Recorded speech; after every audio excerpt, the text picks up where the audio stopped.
Hi friends, welcome to commerce bytes. I hope you people are all doing well. നല്ല രീതിയിൽ തന്നെ നിങ്ങളുടെ Kerala SET 2021 preparation മുന്നോട്ട് കൊണ്ടുപോയിക്കോളൂ. And you people can achieve Kerala SET 2021. നമ്മൾക്ക് ഉറപ്പിക്കാൻ പറ്റും. നല്ല രീതിയിൽ തന്നെ നമ്മൾ ഈ ഒരു പ്രിപ്പറേഷൻ നല്ല രീതിയിൽ തന്നെ നമ്മളുടെ ആ ഒരു എക്സാമിൻ്റെ ഡേറ്റ് വരെ നിങ്ങൾ കൊണ്ടുപോയി കഴിഞ്ഞാൽ നിങ്ങൾക്ക് എന്തായാലും 100% കേരള സെറ്റ് 2021 കിട്ടും എന്ന് ഉറച്ചു വിശ്വസിച്ചോളൂ. Okay, so without much delay, let's move to our question paper discussion. We will be having 7 set of questions and with a briefing of all the options. So without much delay, let's get into our video. Question number 1, criticism of data related to. Criticism of data എന്ന് പറയുന്ന ഒരു aspect ഏത് type of റിസർച്ചിലാണ് include ചെയ്തിരിക്കുന്നത് എന്നാണ് നമ്മളുടെ question. Okay, options are experimental research, option B survey research, option C correlational research and option D historical research. നിങ്ങളൊന്ന് ചിന്തിച്ച് നോക്കൂ. ക്രിറ്റിസിസം ഓഫ് ഡേറ്റ, ഒരു ഡേറ്റ നമുക്ക് കിട്ടി, ആ ഒരു ഡേറ്റനെ നമ്മൾ ക്രിട്ടിസൈസ് ചെയ്യാണ്. ഓക്കെ, അങ്ങനെ ഒരു ടൈപ്പ് ഓഫ് ഡേറ്റ, അങ്ങനെ ഒരു ടൈപ്പ് ഓഫ് റിസർച്ച് ഏതാ? ഈ 4 ഓപ്ഷനിൽ എൻ്റെ സ്റ്റുഡൻസിന് പെട്ടെന്ന് തന്നെ കിട്ടിയിരിക്കും. കാരണം ഞാൻ റിസർച്ചിൻ്റെ സീരീസിൽ ടൈപ്സ് ഓഫ് റിസർച്ച് മെൻഷൻ ചെയ്തപ്പോൾ അതിലെടുത്ത് പറഞ്ഞ ഒരു പോയിൻ്റാണ് ക്രിറ്റിസിസം ഓഫ് ഡേറ്റ. അത് ഹിസ്റ്റോറിക്കൽ റിസർച്ചിലാണെന്നുള്ളത്. ഓക്കെ, എന്നെ കറക്റ്റായിട്ട് ഫോളോ ചെയ്യുന്ന എല്ലാ സ്റ്റുഡൻസിനും അത് അറിയണ്ടാവും എന്ന് ഞാൻ വിശ്വസിക്കുന്നു. അത് നിങ്ങൾ നോട്ട്സ് റിവ്യൂ ചെയ്താൽ മാത്രമാണ് നിങ്ങൾക്കിങ്ങനെ അറിയാൻ പറ്റുന്നത്. ഓക്കെ, സോ കാണാത്തവർക്കായി ഞാനൊന്ന് പറഞ്ഞു തരാം. അതായത് കൊമേഴ്സ് ബൈറ്റ്സിൻ്റെ യൂട്യൂബ് ചാനലിൽ റിസർച്ച് സീരീസ് ഉണ്ട്. ആ ഒരു റിസർച്ച് സീരീസിൽ വി ഹാവ് പ്രിപ്പയർഡ് ഒരു 6 to 7 വീഡിയോസ്. അതിലുണ്ട് ടൈപ്സ് ഓഫ് റിസർച്ച്. അതിൽ എല്ലാം ഇൻ ഡീറ്റെയിൽ ആയിട്ട് കുറേ വാരി വലിച്ചല്ല നമ്മൾ എടുത്തിട്ടുള്ളത്. ഏറ്റവും ഇമ്പോർട്ടൻ്റ് ആയിട്ടുള്ള കീ പോയിൻറ്റ്സ് മാത്രം സ്പെസിഫൈ ചെയ്തിട്ടുള്ളൂ. അതുകൊണ്ട് നിങ്ങൾക്ക് ടൈം വേസ്റ്റ് ആവുന്ന ഒരു പ്രോബ്ലം അവിടെ ഇല്ല. Okay, so here the answer will B historical research. Historical research എന്ന് പറയുമ്പോൾ തന്നെ നമുക്കറിയാം, അതായത് ഓൾറെഡി നമുക്ക് പ്രിപ്പയർ ചെയ്തിട്ടുള്ള റിസർച്ചാണ്. അതിൽ നമ്മളൊന്ന് ഇൻഡെപ്ത് ആയിട്ട് ചെക്ക് ചെയ്യുന്നു, അത്രേ ഉള്ളൂ. ഓക്കെ, അതായത് പാസ്റ്റ് ഇവൻറ്റ്സിൽ നടന്നിട്ടുള്ള കുറച്ച് കാര്യങ്ങൾ അവരവിടെ റെക്കോർഡ് ചെയ്തിട്ടുണ്ടാവും. സോ അത് നമ്മൾ കുറച്ചും കൂടെ ഡീറ്റെയിൽ ആയിട്ട് എക്സാമിൻ ചെയ്യുന്നു. ഓക്കെ, ഈ ഒരു ടൈപ്പ് ഓഫ് ഹിസ്റ്റോറിക്കൽ റിസർച്ചിൻ്റെ മറ്റൊരു പ്രത്യേകത എന്ന് വെച്ച് കഴിഞ്ഞാൽ no experiments can be performed in such type of study. നമ്മൾക്ക് ഒരു എക്സ്പെരിമെൻറ്റും കണ്ടക്ട് ചെയ്യാൻ പറ്റില്ല. നമുക്ക് ആ ഉള്ള ഡേറ്റാസ് വെച്ചിട്ട് നമുക്ക് ആ ഒരു റിസർച്ചിൻ്റെ ഉള്ള ഒരു ഡേറ്റാസ് നമുക്ക് കളക്ട് ചെയ്യാനേ പറ്റുള്ളൂ. ഓക്കെ, പിന്നെ അത് നമുക്ക് ക്രിട്ടിസൈസ് ചെയ്യാം. ഇപ്പോൾ ഈ ഒരു ക്വസ്റ്റ്യനിൽ പറഞ്ഞ പോലെ. അണ്ടർസ്റ്റുഡ്? എപ്പോഴും ഈ ഹിസ്റ്റോറിക്കൽ റിസർച്ച് കൂടുതലും ഈ ഹിസ്റ്ററി സംബന്ധപ്പെട്ട കാര്യങ്ങൾ പഠിക്കുമ്പോഴും അതുപോലെ റെഫർ ചെയ്യുമ്പോഴാണ് കൂടുതലും ഈ ഹിസ്റ്റോറിക്കൽ റിസർച്ച് ചെക്കൗട്ട് ചെയ്യുന്നത്. ഓക്കെ, ബാക്കി നമുക്ക് തന്നിരിക്കുന്ന ഓപ്ഷൻസിനെ പറ്റി ഒന്ന് ജസ്റ്റ് ഒരു ബ്രീഫിംഗ് ഞാൻ ചെയ്തു പോകാം. അതായത് ഫസ്റ്റ് വൺ എക്സ്പെരിമെൻ്റൽ റിസർച്ചാണ്. എക്സ്പെരിമെൻ്റൽ റിസർച്ചിൻ്റെ ഒരു ക്വസ്റ്റ്യൻ വന്നിട്ടുണ്ടെങ്കിൽ ഞാൻ എൻ്റെ സ്റ്റുഡൻസിനോട് പലതവണ റിപ്പീറ്റ് ചെയ്ത് പറഞ്ഞിട്ടുണ്ട്. എക്സ്പെരിമെൻ്റൽ റിസർച്ച് ആണെങ്കിൽ ഉറപ്പിച്ചോ, അവിടെ ക്വസ്റ്റ്യനിൽ ഉണ്ടാവും that is there is a relationship between 2 or more variable that is tested by performing experiments involving manipulation of stimuli environment or an independent variable. ഇത്രേ ഉള്ളൂ, നിങ്ങൾ പേടിക്കേണ്ട ഒരു ആവശ്യമില്ല. എക്സ്പെരിമെൻ്റൽ റിസർച്ച് എന്ന് പറയുമ്പോൾ അതാണ് ആൻസർ എങ്കിൽ ക്വസ്റ്റ്യനിൽ പറഞ്ഞിട്ടുണ്ടാവും the relationship between the variable എന്നോ അല്ലെങ്കിൽ ഒരു ഇൻഡിപെൻഡൻറ്റ് വേരിയബിളിൻ്റെ കാര്യം മെൻഷൻ ചെയ്തിട്ടുണ്ടാവും. ഇതൊക്കെയാണ് നിങ്ങൾ എക്സ്പെരിമെൻ്റൽ റിസർച്ച് ആണോ എന്ന് ചെക്ക് ചെയ്യാൻ യൂസ് ചെയ്യേണ്ട കീവേഡ്സ്. ഓക്കെ, ഇതെല്ലാം ഒരു ഗോൾഡൻ ടിപ്പാണ്. ഇത് എല്ലാവരും പറഞ്ഞു തരുമോ എന്ന് എനിക്കറിയില്ല, പക്ഷെ ഞാൻ എൻ്റെ സ്റ്റുഡൻസിന് ഫോർ ഈസി ആക്സസിൽ പറയുന്നതാണ് ഇതെല്ലാം. അണ്ടർസ്റ്റുഡ്? സോ അപ്പോൾ എക്സ്പെരിമെൻ്റൽ റിസർച്ചിൻ്റെ ഒരു ക്വസ്റ്റ്യൻ വന്നു കഴിഞ്ഞാൽ ഏതൊക്കെയാണ് കീവേഡ്സ് സെർച്ച് ചെയ്യേണ്ടതെന്ന് നിങ്ങൾക്ക് മനസ്സിലായി. അതുപോലെ തന്നെയാണ് സർവേ റിസർച്ചും. സർവേ റിസർച്ച് എങ്ങനെയാണ്? നമുക്ക് വീടുകളിൽ സെൻസസ് എടുക്കാൻ പറ്റില്ലേ, കുറച്ച് ഗവൺമെൻറ് എംപ്ലോയീസ് പോലെയുള്ള ആളുകൾ. സോ അവർ നമ്മളുടെ വീട്ടിൽ വന്നിട്ട് ചോദിക്കും, നിങ്ങളുടെ വീട്ടിൽ എത്ര പേര് ഏജ് അബവ് 60 ഉണ്ട്, അബവ് 30 ഉണ്ട്, അബവ് 18 ഉണ്ട് എന്ന് അവർ ആ ഒരു സെൻസസ് എടുക്കില്ലേ. ആ ടൈപ്പ് ഓഫ് റിസർച്ചിനെയാണ് സർവേ റിസർച്ച് എന്ന് പറയുന്നത്. ഓക്കെ, അവരൊരു സർവേ ആണ് കണ്ടക്ട് ചെയ്യുന്നത്, നമ്മളോട് കുറച്ച് കാര്യങ്ങൾ ചോദിക്കുന്നു. With that they will be coming with the end of their data. Okay, അപ്പോൾ അവർക്ക് നമ്മളുടെ വീടിനെ പറ്റി ഒരു ഐഡിയ കിട്ടും. അണ്ടർസ്റ്റുഡ്? അതാണ് സർവേ റിസർച്ച്. ആൻഡ് ഓപ്ഷൻ സിയിൽ പറഞ്ഞത് correlational research. Correlational research is a type of non-experimental research method in which the researcher measures two variables, understand and assess the statistical relationship between them with no influence from any extraneous variable. അതായത് ഇവിടെ പറയുന്നത് correlational research ആണ്. അത് ഒരു non experimental type of research മെത്തേഡാണ്. അത് നിങ്ങൾക്ക് not ചെയ്യാവുന്ന പോയിന്റ് നമ്പർ 1. ഈ കോറിലേഷണൽ റിസർച്ച് എന്നുള്ളത് നോൺ എക്സ്പെരിമെൻ്റൽ റിസർച്ച് മെത്തേഡാണ് എന്നുള്ളത്. പിന്നെ ഈ ഒരു കോറിലേഷണൽ റിസർച്ചിൽ എങ്ങനെയാണെന്ന് വെച്ച് കഴിഞ്ഞാൽ 2 വേരിയബിൾസ് ഉണ്ടാവും. അതിനെ അവർ കറക്റ്റായിട്ട് അസസ് ചെയ്ത് അത് തമ്മിലുള്ള റിലേഷനും നോട്ട് റിലേറ്റഡും അങ്ങനെയുള്ള കുറച്ച് കാര്യങ്ങളെ ബന്ധപ്പെടുത്തി അവർ ചെക്ക് ചെയ്യുന്ന ടൈപ്പ് ഓഫ് റിസർച്ചാണ് കോറിലേഷണൽ റിസർച്ച് എന്ന് പറയുന്നത്. സോ ഐ ഹോപ്പ് നിങ്ങൾക്ക് കോറിലേഷണൽ റിസർച്ചും അതുപോലെ സർവേ റിസർച്ചും എക്സ്പെരിമെൻ്റൽ റിസർച്ചും ആൻഡ് ഹിസ്റ്റോറിക്കൽ റിസർച്ചും മനസ്സിലായി എന്ന് ഞാൻ വിശ്വസിക്കുന്നു. Right. So now let's move to question number 2. Question number 2 is assessment system that covers all the aspects of students development and behavioral outcomes refers to. ഒരു അസസ്മെൻറ്റ് സിസ്റ്റമാണത്. ആ ഒരു അസസ്മെൻറ്റ് സിസ്റ്റത്തിൽ അവർ കവർ ചെയ്യുന്നത് എല്ലാ ആസ്പെക്ട്സും. ഓക്കെ, ഒരു സ്റ്റുഡൻറ്റിൻ്റെ ഡെവലപ്മെൻറ്റും അതുപോലെ തന്നെ ബിഹേവിയറൽ ഔട്ട്കംസിൻ്റെ എല്ലാം അസസ്മെൻറ്റും നടത്തുന്ന ആ ഒരു ടൈപ്പ് ഓഫ് ഇവാലുവേഷൻ എന്താണ് എന്നാണ് ക്വസ്റ്റ്യനിൽ ചോദിച്ചിട്ടുള്ളത്. Options are option A summative evaluation, option B formative evaluation, option C CCE that is continuous and comprehensive evaluation, and option D scholastic evaluation. നിങ്ങൾക്ക് CCEയും അതുപോലെ സ്കോലാസ്റ്റിക് ഇവാലുവേഷനും രണ്ടും ഒരു ന്യൂ ടേം ആയിരിക്കും. അത് ഞാൻ നിങ്ങൾക്ക് എക്സ്പ്ലെയിൻ ചെയ്തു തരാം. Here the answer will be option C, that is CCE, continuous and comprehensive evaluation. Summative ഇവാലുവേഷനും ഫോർമേറ്റീവ് ഇവാലുവേഷനും ഞാൻ പലതവണ നിങ്ങൾക്ക് ക്ലാസ് എടുത്ത് തന്നിട്ടുണ്ട്. ഈവൻ തോ ഞാൻ ഒറ്റ സെൻറ്റൻസിൽ കാര്യം പറഞ്ഞു തരാം. അതായത് സബ്മിറ്റീവ് ഇവാലുവേഷൻ എന്ന് പറയുമ്പോൾ നമ്മളുടെ ആ ഒരു എക്സാമിൻ്റെ എൻഡ്, ഒരു ആനുവൽ എക്സാമോ ഓണം എക്സാമോ ക്രിസ്മസ് എക്സാമോ അതുപോലെയുള്ള എക്സാമിൻ്റെ ലാസ്റ്റ് നമ്മൾക്ക് എന്താണോ മാർക്ക് കിട്ടുന്നത് എന്നുള്ളൊരു ടൈപ്പ് ഓഫ് ഇവാലുവേഷനാണ് സബ്മിറ്റീവ് ഇവാലുവേഷൻ. ബട്ട് ആ സ്ഥാനത്ത് ഫോർമേറ്റീവ് ഇവാലുവേഷൻ ആണെങ്കിൽ നമുക്ക് ഡെയിലി ബേസിസിൽ ടെസ്റ്റ് നടത്തുന്നതോ അതല്ലെങ്കിൽ വീക്ക്ലി ബേസിസിൽ ടെസ്റ്റ് നടത്തുന്നതോ മന്ത്ലി ബേസിസിൽ ടെസ്റ്റ് നടത്തി ടീച്ചർക്ക് മനസ്സിലാവും, ഓക്കെ ഇതിന് ഇങ്ങനെ ചെയ്തു കഴിഞ്ഞാൽ അവർക്ക് കുറച്ചും കൂടെ എളുപ്പമായിരിക്കും, അല്ലെങ്കിൽ ഈ കുട്ടീനെ ഇങ്ങനെ ഇമ്പ്രൂവ് ചെയ്യിപ്പിക്കണം എന്നുള്ള ആ ഒരു ഫോർമേറ്റീവ് ഇവാലുവേഷൻ. അതിൽ നമുക്ക് ഇങ്ങനെ ടീച്ചർക്ക് അസിസ്റ്റ് ചെയ്യാൻ പറ്റും, എങ്ങനെ ആ കുട്ടിക്ക് നല്ല പ്രിപ്പറേഷൻ അല്ലെങ്കിൽ നല്ല രീതിയിലൊരു സപ്പോർട്ട് കൊടുക്കാൻ പറ്റും എന്ന് മനസ്സിലാക്കുന്ന ഇവാലുവേഷനാണ് formative evaluation. Summative evaluation at the end of the result എന്നുള്ള രീതിയിലാണ്. പക്ഷേ ഇപ്പോൾ ഓപ്ഷൻ സിയിൽ നമ്മളുടെ ആൻസറിൽ പറഞ്ഞ പോലെ കണ്ടിന്യൂസ് ആൻഡ് കോംപ്രിഹെൻസീവ് ഇവാലുവേഷൻ ഇല്ലേ, അവിടെ നമ്മളുടെ ആ ഒരു ലേണിംഗ് ആസ്പെക്റ്റ് മാത്രമല്ല നോക്കുന്നത്, ബാക്കിയെല്ലാം നമ്മൾ ടീച്ചേഴ്സിനോട് എങ്ങനെയാണ് പെരുമാറുന്നത്, നമ്മൾ സ്റ്റുഡൻസിനോട് നമ്മളുടെ ഫ്രണ്ട്സിനോട് എങ്ങനെയാണ് പെരുമാറുന്നത്, നമ്മളുടെ കൾച്ചറൽ ആക്ടിവിറ്റീസ്, നമ്മളുടെ സ്പോർട്സ് ആക്ടിവിറ്റീസ്, നമ്മളുടെ ഇൻവോൾവ്മെൻറ്റ്, നമ്മൾ സ്കൂൾ മാനേജ്മെൻറ്റിനോട് എങ്ങനെയാണ് നമ്മളുടെ ബിഹേവിയർ, അങ്ങനെ എല്ലാം കൊണ്ടും ഒരു ഫുള്ളി നമ്മളെ ഡെവലപ്പ് ചെയ്തെടുക്കുന്ന ആ ഒരു ടൈപ്പ് ഓഫ് ഇവാലുവേഷൻ അല്ലെങ്കിൽ നമ്മുടെ ഫുള്ളി അസസ് ചെയ്യുന്ന ആ ഒരു ടൈപ്പ് ഓഫ് ഇവാലുവേഷനാണ് കണ്ടിന്യൂസ് ആൻഡ് കോംപ്രിഹെൻസീവ് ഇവാലുവേഷൻ എന്ന് പറയുന്നത്. സോ നിങ്ങൾക്ക് മനസ്സിലായി എന്ന് ഞാൻ വിശ്വസിക്കുന്നു. ഇനി കണ്ടിന്യൂസ് ആൻഡ് കോംപ്രിഹെൻസീവ് ക്വസ്റ്റ്യൻ വരുമ്പോൾ നിങ്ങൾ നോക്കേണ്ട കീവേഡ് എന്ന് പറയുന്നത് ആ ക്വസ്റ്റ്യനിൽ തന്നിട്ടുണ്ടാവും, which covers all the aspects of the students development and behavioural outcomes എന്നുള്ളത്. മനസ്സിലായോ? സ്റ്റുഡൻറ്റിൻ്റെ ഡെവലപ്മെൻറ്റും അതുപോലെ തന്നെ ബിഹേവിയറിൻ്റെ ഔട്ട്കംസും അവർ ചെക്കൗട്ട് ചെയ്യും. അങ്ങനെയാണ് continuous and comprehensive evaluation. Okay, so ഈ ഒരു ടേം നിങ്ങൾക്ക് പുതിയതാണ്, അതുകൊണ്ടാണ് ഞാൻ കുറച്ച് ഒന്ന് പറഞ്ഞു തന്നത്. Understood? So let's move to the next one, scholastic evaluation. Scholastic evaluation എന്ന് പറയുന്നത് കുറച്ച് ഇമ്പോർട്ടൻ്റ് ആയിട്ടുള്ള ഏരിയാസ്. അതായത് the students are evaluated on the basis on parameters through oral and written class test, cycle test, activity test and daily class performance throughout the term for all the subjects. എല്ലാ സബ്ജക്റ്റിലും cycle test, activity test and daily class performance test ഇതെല്ലാം കൂടെ analyse ചെയ്യുന്നതാണ് സ്കോലാസ്റ്റിക് areas അല്ലെങ്കിൽ സ്കോലാസ്റ്റിക് evaluation എന്ന് പറയുന്നത്.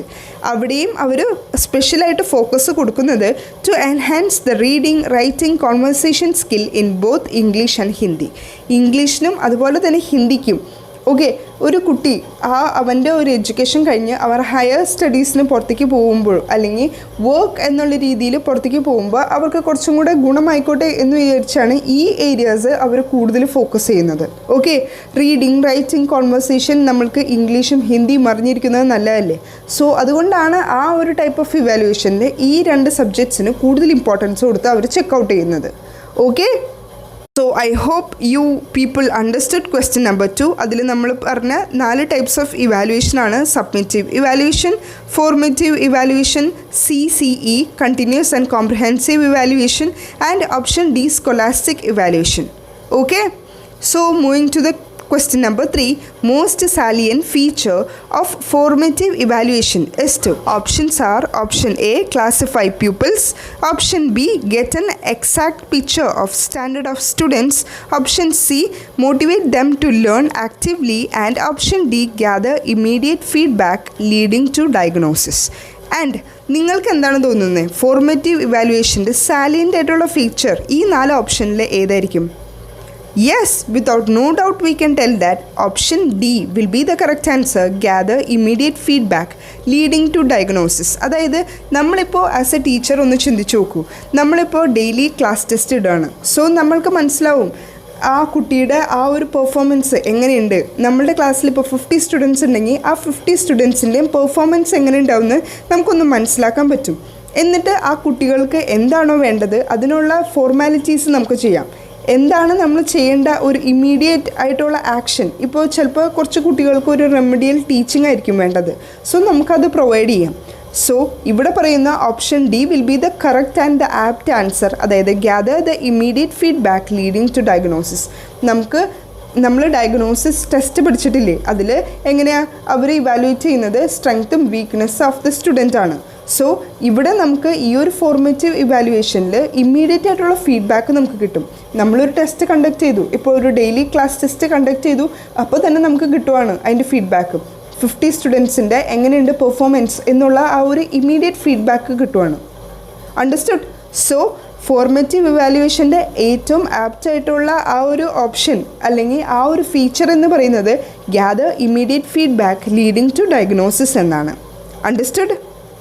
So, moving to the 4th question, observable and measurable behavioral change called. Options are: option A, objective; option B, specification; option C, aims; and option D, goals. So here the answer will be specification. ക്വസ്റ്റ്യനിൽ പറഞ്ഞിട്ടുണ്ട് observable and measurable ആയിട്ടുള്ള behavioural change അതിനെ എന്താണ് വിളിക്കുന്നതെന്ന്. And the answer will be specification. കാരണം specification are the observable and measurable changes in the behaviour of the learner. Hence, it is the behavioral changes shown by the student which can be observable and measurable by the teacher is called behavioral objective. നിങ്ങൾക്ക് behavioural objective എന്ന് പറയുന്നത് എന്താണെന്നറിയോ? ഒരു behaviour എന്ന് പറയുന്നത് it is the action that is observable and measurable. ഇപ്പോൾ ഒരു student നമ്മളോട് ഇപ്പോൾ നല്ല രീതിയിൽ ബിഹേവ് ചെയ്താലും അതുപോലെ തന്നെ മോശമായി തന്നെ ബിഹേവ് ചെയ്താലും നമ്മൾക്ക് ആ ഒരു കുട്ടിയെ ഒബ്സർവ് ചെയ്യാനും അതുപോലെ തന്നെ മെഷർ ചെയ്യാനും പറ്റും അല്ലേ.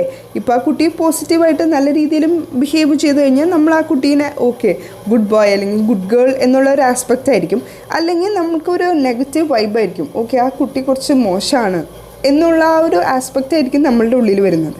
So it is what we see or hear such a student sitting down, standing up, speaking, whispering, yelling or writing. So behaviour എന്ന് പറയുന്ന ആസ്പെക്റ്റ് നമുക്ക് മെഷറബിളാണ് അതുപോലെ തന്നെ ഒബ്സർവബിളാണ്. സോ അത് തന്നെയാണ് ബിഹേവിയറൽ ഒബ്ജക്റ്റീവ് എന്ന് പറയുന്നതും. ആൻഡ് നമ്മളിപ്പോൾ ഈ ക്വസ്റ്റ്യനിൽ പറഞ്ഞ പോലെ specification are the behavioural and measurable change in the behaviour of the learner. Understood? So ഇനി ഈ ക്വസ്റ്റ്യൻ വന്നു കഴിഞ്ഞാൽ നിങ്ങൾക്ക് ഡൗട്ട് ഉണ്ടാവാനേ പാടില്ല. കാരണം നിങ്ങൾക്ക് ഈ ഒരു ക്വസ്റ്റ്യനിൽ നിങ്ങളൊന്ന് ശ്രദ്ധിച്ചു നോക്കിക്കഴിഞ്ഞാൽ അറിയാം നിങ്ങൾക്കിവിടെ ഗ്രൂപ്പിംഗ് ടെക്നിക്ക് വളരെ ഏറെ വർക്കൗട്ട് ആവുന്ന ആ ഒരു ടിപ്പാണ് ഞാൻ പറഞ്ഞു തന്നിട്ടുള്ളത്. ഗ്രൂപ്പിംഗ് ടെക്നിക്ക് നിങ്ങൾക്ക് കൊമേഴ്സ് പഠിച്ചവരാണെങ്കിൽ അല്ലെങ്കിൽ കൂടി നിങ്ങൾക്കൊന്ന് ചിന്തിച്ചു കഴിഞ്ഞാൽ അറിയാം. ഒബ്ജക്റ്റീവ്സ്, എയിംസ്, ഗോൾസ് ഇത് മൂന്നും ഏകദേശം സിമിലർ ആയിട്ട് വരുന്ന 3 വേർഡ്സ് അല്ലേ. സോ ഇവിടെ ഒറ്റയ്ക്ക് നിൽക്കുന്നത് ആരാ? സ്പെസിഫിക്കേഷൻ അല്ലേ. So automatically we can go and finalise the answer specification even though ഇപ്പോൾ ഞാൻ പറഞ്ഞ ആ എക്സ്പ്ലനേഷൻ അറിഞ്ഞിരുന്ന വെൽ ഗുഡ്. പക്ഷെ നിങ്ങൾക്ക് ആ ഒരു ക്വസ്റ്റ്യൻ്റെ ആൻസർ അറിഞ്ഞില്ല എങ്കിൽ കൂടി നിങ്ങൾക്ക് you can definitely go with answer specification. കാരണം ഒബ്ജക്റ്റീവ്സ് എന്ന് പറയുന്നതും ഗോൾ എന്ന് പറയുന്നതും എയിംസ് എന്ന് പറയുന്നതും മൂന്നും ഏകദേശം സിമിലർ ആയിട്ടുള്ള മീനിങ് ആണ്. അതുകൊണ്ട് തന്നെ നമുക്ക് ഈ 3 പേരെയും ഗ്രൂപ്പ് ചെയ്യാം ഒരുമിച്ച്. അപ്പോൾ ഡിസ്റ്റിങ്ക്റ്റ് ആയിട്ട് നിൽക്കുന്നത് ആരാ? സ്പെസിഫിക്കേഷൻ. അണ്ടർസ്റ്റുഡ്? ഇതുപോലുള്ള ടെക്നിക്ക് നിങ്ങൾക്ക് ക്വസ്റ്റ്യൻ പേപ്പറിൽ വർക്കൗട്ട് ചെയ്യാൻ പറ്റും എന്ന് എനിക്ക് 100% ഉറപ്പുണ്ട്. കാരണം ഞാൻ നിങ്ങൾക്ക് ക്വസ്റ്റ്യൻ പേപ്പറിൽ നിന്ന് തന്നെയാണ് ഇതുപോലുള്ള ട്രിക്കുകൾ കണ്ടുപിടിച്ച് പറയുന്നത്. Understood? So moving to the next question. When group of individual is studied over long span of time is known as. Options are option A correlational approach, option B field survey approach, option C longitudinal approach, and option D cross sectional approach. You people tell what will be the answer. ആ ക്വസ്റ്റ്യനിൽ ഞാൻ എപ്പോഴും പറയുന്ന ഒരു കാര്യമാണ്, go at the end portion of the question. Second portion of the question നോക്കിക്കഴിഞ്ഞാൽ നിങ്ങൾക്ക് അപ്പോൾ തന്നെ ആൻസറിലേക്ക് പോകാം. കാരണം സെക്കൻഡ് പോർഷനിൽ പറഞ്ഞിട്ടുണ്ട് studied over long span of time എന്നുള്ളത്. ലോങ് സ്പാൻ ഓഫ് ടൈം എന്ന് പറയുമ്പോൾ തന്നെ നമുക്ക് ഉറപ്പിക്കാം, okay option C longitudinal approach തന്നെയാണ് അതിൻ്റെ ആൻസർ എന്നുള്ളത്. ഈവൻ ദോ നമുക്ക് എന്തെങ്കിലും ഒരു കൺഫ്യൂഷൻ വന്നു കഴിഞ്ഞാൽ U people can check out ഈ 4 ഓപ്ഷൻ്റെയും മീനിങ് ഒന്ന് അറിഞ്ഞിരിക്കാം അല്ലേ. ഇപ്പോൾ കോറിലേഷണൽ അപ്രോച്ച് ഞാൻ ഫ്രം ദി സ്റ്റാർട്ടിങ് ക്വസ്റ്റ്യനിൽ ഞാൻ പറഞ്ഞു, കോറിലേഷണൽ അപ്രോച്ച് എന്താണ്? It will be A relationship between 2 or more variables. അങ്ങനെ 2 or more വേരിയബിൾസിൻ്റെ ആ ഒരു റിലേഷനെ പറ്റിയിട്ടാണ് കോറിലേഷണൽ അപ്രോച്ചിൽ പറയുന്നത് അല്ലേ. അതുപോലെ തന്നെ നമ്മൾ സർവേ അപ്രോച്ചിനെ പറ്റി പറഞ്ഞു, സർവേ റിസർച്ചിനെ പറ്റി. ആ സെയിം സംഭവം തന്നെയാണ് ഫീൽഡ് സർവേ അപ്രോച്ച്. അതായത് പ്രൈമറി ഡേറ്റാസ് സെക്കൻഡറി ഡേറ്റാസ് നമുക്കില്ലെങ്കിൽ നമ്മൾ തന്നെ നേരിട്ടിറങ്ങി നടത്തുന്ന ആ ഒരു റിസർച്ചിനെയാണ് ഫീൽഡ് സർവേ അപ്രോച്ച് എന്ന് പറയുന്നത്. നമ്മളിപ്പോൾ സെൻസസ് എടുക്കാൻ പോവും, ഓക്കെ, നമ്മളപ്പോൾ സെൻസസ് എടുക്കാൻ പോകും, നമ്മൾ ഡേറ്റാസ് കറക്റ്റായിട്ട് കളക്ട് ചെയ്യും. അത് നമുക്ക് ആ ഒരു ഡേറ്റയിൽ നിന്ന് നമുക്ക് കുറച്ച് കാര്യങ്ങൾ ഫൈൻഡിങ്സ് കിട്ടും. അത് നമുക്ക് റിസൾട്ടും അങ്ങനെ ഇങ്ങനെയൊക്കെയാണ്. അണ്ടർസ്റ്റുഡ്? സോ അതാണ് ഫീൽഡ് സർവേ അപ്രോച്ച് എന്ന് പറയുന്നത്. ഇനി നമ്മളുടെ ആൻസർ, അതായത് when group of individual is studied over long span of time is known as longitudinal approach എന്നല്ലേ പറഞ്ഞേ. സോ longitudinal approach എന്താണെന്ന് നമുക്ക് നോക്കാം. Data gathered for the same subject repeatedly over period of time. അതായത് same subject വെച്ച് തന്നെ നമ്മൾ over period of time നമ്മളിങ്ങനെ റിപ്പീറ്റ് ചെയ്ത് ദേ സ്റ്റഡി കണ്ടക്ട് ചെയ്തുകൊണ്ടിരിക്കും. അണ്ടർസ്റ്റുഡ്? ആ ഒരു ടൈപ്പ് ഓഫ് സ്റ്റഡീനെയാണ് ലോങ്ജിറ്റ്യൂഡിനൽ സ്റ്റഡി എന്ന് പറയുന്നത്. അത് തന്നെയാണ് ഇവിടെ ക്വസ്റ്റ്യനിൽ പറഞ്ഞിട്ടുള്ളതും, when a group of individual is studied over long span of time എന്നുള്ളത്. ഇനി ക്രോസ് സെക്ഷണൽ സ്റ്റഡി. ഇപ്പോൾ നിങ്ങൾക്ക് കോറിലേഷണൽ അപ്രോച്ചും ഫീൽഡ് സർവേ അപ്രോച്ചും ഏകദേശം എന്തൊക്കെയോ അറിയാമെന്നും ഞാൻ വിശ്വസിക്കുന്നു. ലോങ്ജിറ്റ്യൂഡിനൽ സ്റ്റഡിയും ഇപ്പോൾ നിങ്ങൾക്ക് മനസ്സിലായി. ഇനി ക്രോസ് സെക്ഷണൽ സ്റ്റഡി എന്താണെന്ന് നമുക്ക് നോക്കാം, അല്ലെങ്കിൽ ക്രോസ് സെക്ഷണൽ അപ്രോച്ച് എന്താണെന്ന് നോക്കാം. Data gathered once to answer the question. നമ്മൾ ഒറ്റ തവണയായിരിക്കും അതിൻ്റെ ഡേറ്റാസ് കളക്ട് ചെയ്യുന്നത്. ഓക്കെ, ഡേറ്റാസ് കളക്ട് ചെയ്ത് ആ ക്വസ്റ്റ്യൻ്റെ ആൻസേഴ്സ് നമ്മൾ കളക്ട് ചെയ്ത് അതോടുകൂടി കഴിഞ്ഞു. വൺ ടൈം ആണ് ഈ ക്രോസ് സെക്ഷണൽ സ്റ്റഡി എന്ന് പറയുന്നത്. It is used for the population based survey and to assess identify the resources. Conducted fast and inexpensive. വളരെ ഫാസ്റ്റായിട്ട് അതുപോലെ തന്നെ വളരെ കോസ്റ്റ് കുറവിലാണ് ഈ ഒരു ക്രോസ് സെക്ഷണൽ സ്റ്റഡി കണ്ടക്ട് ചെയ്യുന്നത്. പിന്നെ ഒരു കാര്യം നിങ്ങൾ ശ്രദ്ധിക്കേണ്ടത്, ഇത് ക്വസ്റ്റ്യനിൽ വന്നിട്ടുള്ള ഒരു ക്വസ്റ്റ്യനാണ്. അതുകൊണ്ടാണ് ഞാൻ നിങ്ങളോട് റിപ്പീറ്റ് ചെയ്ത് പറയുന്നത്, data gathered once to answer the question. ഈ ഒരു പോയിന്റ് ഒന്ന് എഴുതിയിട്ടുള്ളൂ. സെക്ഷണൽ അപ്രോച്ചിൻ്റെ താഴെ തന്നെ എഴുതിയിട്ടുള്ളൂ data gathered once to answer the question. കാരണം ഈ ക്വസ്റ്റ്യൻ വന്നിട്ടുള്ളതാണ്. ഓക്കെ, ഞാൻ ഈ റിപ്പീറ്റ് ചെയ്ത് പറയാൻ കാരണം ഇനി ക്വസ്റ്റ്യൻ വരാൻ ചാൻസസ് ഉണ്ട്. അതുകൊണ്ടാണ് റിപ്പീറ്റ് ചെയ്ത് പറയുന്നത്. Understood? So that's it. Moving to the next question. SD അല്ലെങ്കിൽ standard deviation is calculated from the deviation of each score from. Options are option A mean, option B median, option C mode and option D square of mean. നിങ്ങൾ ഒരു 8, 9, 10 ഇപ്പോൾ commerce students ആണെങ്കിൽ നിങ്ങൾ BCom-നും MCom-നൊക്കെ പഠിച്ചിട്ടുണ്ടാവും അല്ലേ. നമ്മൾ QT-ലൊക്കെ പഠിച്ചിട്ടുണ്ടാവും അല്ലേ, മീൻ, median, mode. So എനിക്ക് നിങ്ങളോട് പറയാനുള്ളത്, കേരള സെറ്റ് എക്സാമിനേഴ്സ് ഇപ്പോഴത്തെ അവരുടെ ഒരു ട്രെൻഡ് എന്ന് പറയുന്നത് കുറച്ച് അവർ ഈ റിസർച്ച് ടൈപ്പ് ഓഫ് ക്വസ്റ്റ്യൻസും അതുപോലെ തന്നെ കുറച്ച് അവർ ഈ ഒരു QT ഏരിയയിലേക്കും അവരുടെ ഫോക്കസ് ഒന്ന് പോകുന്നുണ്ട്. അതായത് മീൻ, മീഡിയൻ, മോഡ് എന്നുള്ള ടൈപ്പ് ഓഫ് ക്വസ്റ്റ്യൻസ് അവർ ചോദിക്കുന്നുണ്ട്. So well prepared for the questions and answers. അപ്പോൾ സ്റ്റാൻഡേർഡ് ഡീവിയേഷൻ്റെ ഒരു ക്വസ്റ്റ്യൻ വന്നു കഴിഞ്ഞാൽ അവിടെ ഉറപ്പിച്ചോ അതിൻ്റെ ആൻസർ മീൻ ആയിരിക്കും. ഓക്കെ, ഇതൊരു കീവേഡാണ്, ഗോൾഡൻ ടിപ്പാണ്, ആരോടും പറയണ്ട. Standard deviation is calculated from deviation of each score from mean. So moving to the last question. Cause and effect relationship between the variable is studied through. Options are option A, experiment, option B, surveys, option C, case study, and option D, observation. So here the answer will be option A, that is experiments. അതായത് experiments on causal relationship investigate the effect of one or more variables on one or more outcome variables. This type of research also determine if one variable cause the another variable to occur or change.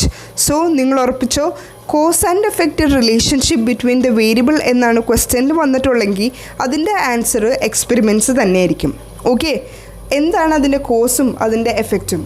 അത് നമ്മൾ ചെയ്യുമ്പോഴും അതിൻ്റെ effect, അതിൻ്റെ result എന്താണ് എന്നുള്ളതാണ് ഈ ഒരു cos and effect relationship എന്ന് പറയുന്നത്.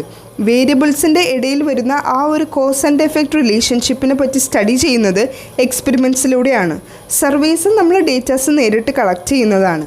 കേസ് സ്റ്റഡി എന്ന് പറയുമ്പോൾ നമ്മൾക്ക് ഒരു കേസ് തന്നിട്ടുണ്ട്, ആ ഒരു കേസ് സ്റ്റഡീനെ കുറിച്ച് നമ്മളിങ്ങനെ സ്റ്റഡി ചെയ്യുന്നു. ഒരു കേസ് തന്നിട്ട് ആ ഒരു കേസിനെ കുറിച്ച് നമ്മൾ സ്റ്റഡി ചെയ്യുന്നു.